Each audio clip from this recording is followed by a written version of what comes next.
అమరావతిని చూసొద్దామని మీకు అనిపించవచ్చు.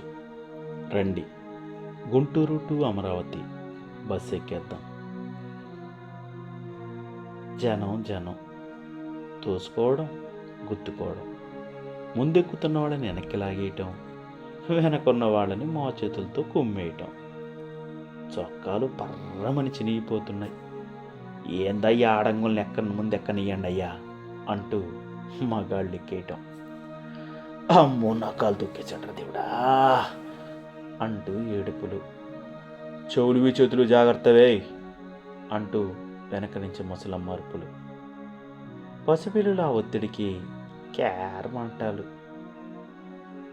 సామాన్లు కిటికీలోంచి లోపలికి దోసేయి.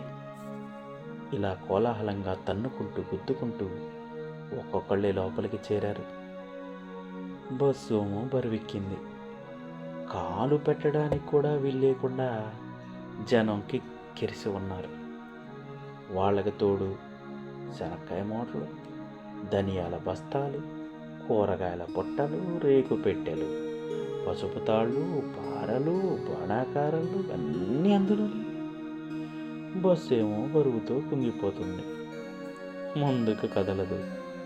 కదలడానికి డ్రైవర్ ఏడి, కండక్టర్ ఏడి? లోపలేమో ఉక్కిపోతుంది.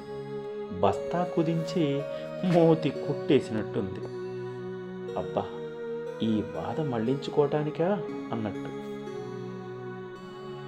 ఏందమ్మా అంత సోటుంటే మీద పడతావు, సొట్ట తీసే వయసు ఒకడ అప్పుడే ముట్టించావు పెద్ద తోర సొట్ట అంటూ చిన్న చిన్న తగాదాలు.